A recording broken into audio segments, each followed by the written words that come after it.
할렐루야. 2025년 1월 18일 아침을 여는 큐티입니다. 오늘 우리가 함께 볼 큐티 본문은 창세기 7장 1절에서 5절 말씀입니다. 성경에서 노아의 홍수 이야기는 창세기 6장부터 10장까지 기록되어 있습니다. 창세기가 총 50장인데 5장의 분량을 할애한 것은 예사롭지가 않습니다. 노아의 이야기의 내용은 머릿속으로 떠올렸을 때 우리의 감각으로는 한두 장 정도의 분량일 것 같은데 생각보다 꽤 양들이 많습니다. 단순히 양만 많은 것이 아니라 꽤나 의미 있는 상세한 기록들이 많이 있습니다. 방주를 짓기 전에 세상의 모습, 방주의 재원, 홍수의 장면, 홍수가 난 후 방주에서 내린 노아가 번제를 드리는 장면, 노아의 언약을 주시는 장면, 노아의 아들들과 그 이후의 족보까지 그 안에 다양한 내용들이 들어가 있습니다. 그래서 우리는 노아의 이야기를 살펴볼 때 머릿속에 그려지는 노아의 이야기로만 그쳐서는 안 됩니다. 노아의 홍수 이야기는 노아가 방주를 지었고 그 가족이 홍수로부터 살아남았다라는, 그래서 인류가 멸망되지 않았다라는 단순한 이야기가 아닙니다. 노아의 이야기 안에 창조와 구원과 심판이 모두 다 담겨져 있습니다.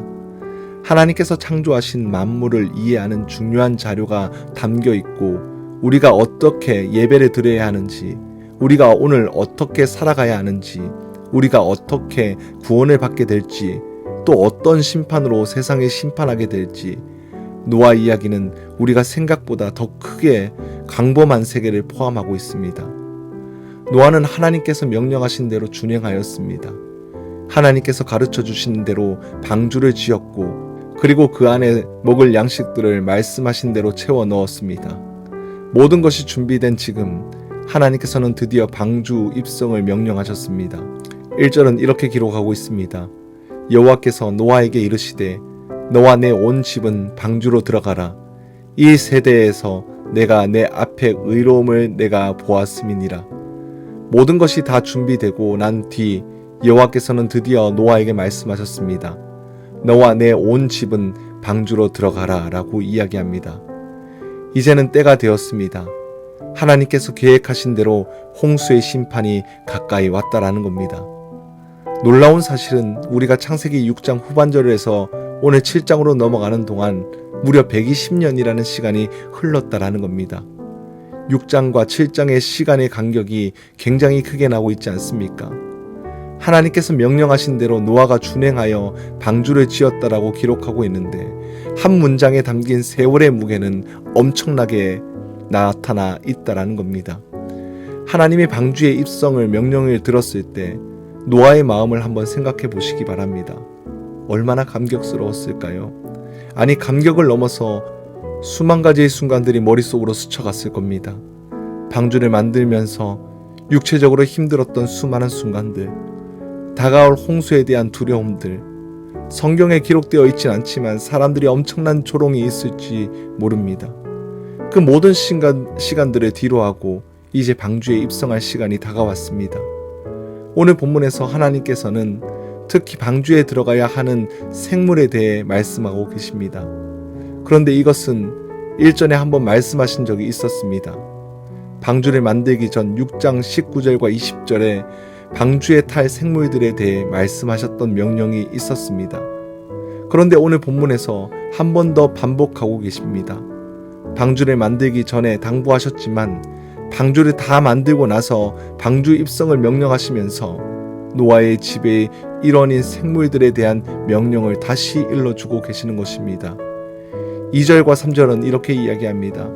너는 모든 정결한 짐승은 암수 7씩, 부정한 것은 암수 2씩을 내게로 데려오며 공중의 새도 암수 7씩을 데려와 그 씨를 온 지면에 유전하게 하라. 그런데 이 2절과 3절을 읽으면서 이상한 점을 발견하게 됩니다. 그것은 6장 19절과 20절에 처음에 주셨던 생물에 대한 명령과 7장 2절과 3절에서 다시 한번 주시는 생물에 대한 명령을 비교해보면 다른 점이 있다라는 겁니다. 앞에서 명령은 이렇습니다. 각 생물들 가운데 암수 한 쌍씩 태우라 하십니다. 각기 종류대로 둘씩 암수 한 쌍씩 태우라고 하나님이 명령하셨습니다. 그런데 그와 달리 뒤의 명령은 오늘 본문에 어떻게 말씀하고 있습니까? 일단 먼저 두 종류로 나눕니다. 정결한 짐승과 부정한 것. 그 다음에 정결한 짐승은 암수 7쌍씩, 그리고 부정한 것은 암수 2씩, 즉 2마리씩 태우라는 겁니다. 그리고 공중의 새도 암수 7쌍씩 태우라고 구체적으로 명령하고 있습니다. 여기서 정결한 짐승과 부정한 것이라고 나누어 놓는 이유가 있었습니다. 그 이유는 창세기 8장 20절에 가보면 확인할 수가 있는데요. 창세기 8장 20절에 보면 노아가 여호와께 제단을 쌓고 모든 정결한 짐승과 모든 정결한 새 중에서 제물을 취하여 번제로 제단을 드렸더니라고 나옵니다. 홍수 후에 노아가 정결한 짐승과 정결한 새를 제물로 드렸습니다. 이때는 땅이 드러나서 다시 새 삶을 시작할 수 있게 되었을 시점이었습니다. 새로운 시대를 시작하기 전에 노아가 하나님께 가장 먼저 번제를 드렸습니다.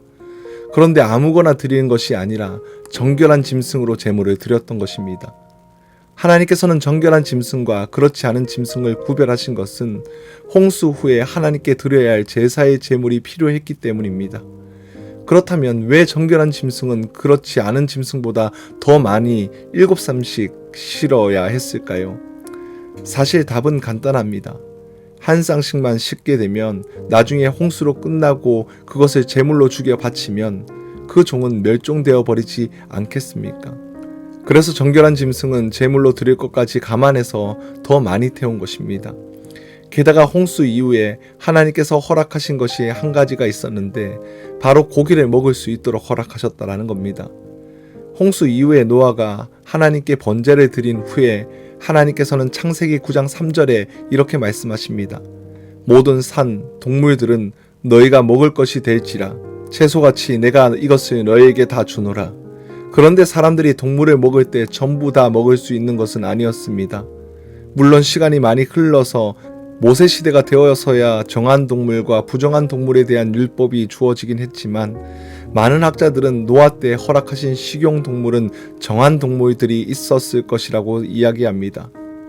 결론적으로 보았을 때 오늘 본문 3절과 4절에서 정한 짐승과 부정한 짐승을 구분하고 또 정한 짐승을 7쌍씩 태우라고 명령하신 것은 나중에 번제 제물로 바치고 음식으로 잡아먹고도 그 종이 멸종되지 않게 하시려는 것이었습니다.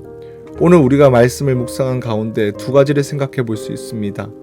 첫 번째, 하나님은 모든 것을 당신의 선하신 계획 속에서 명령하신다는 것입니다. 우리의 인간은 한 치 앞도 잘 알지 못하는 존재입니다. 당장 내일, 당장 몇 시간 후에 어떤 일이 벌어질지도 알 수 없습니다. 하물며 홍수 이후의 세상을 어떻게 예측할 수 있겠습니까? 노아는 전혀 예측할 수가 없었을 것입니다. 그리고 그것이 노아의 두려움이었을 것입니다. 하지만 하나님께서는 모든 것을 아시고 계획하시는 분이십니다. 오늘 말씀은 우리에게 그것을 보여주고 있습니다. 하나님께서는 노아로부터 시작되는 다음 세상을 미리 예비하셨다라는 겁니다.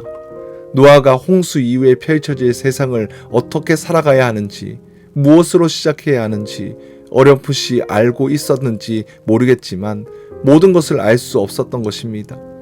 홍수 이후로부터 인류는 다시 하나님께 예배하고 하나님만을 섬기는 백성으로 다시 시작해야 하지 않겠습니까?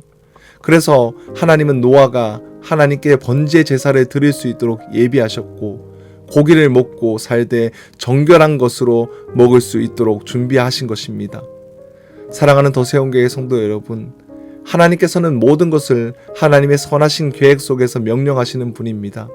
정결한 짐승을 7쌍씩 태우라는 명령은 이처럼 노아를 향한 하나님의 선하신 계획 가운데 주신 것입니다. 우리도 이러한 믿음이 있으면 좋겠습니다.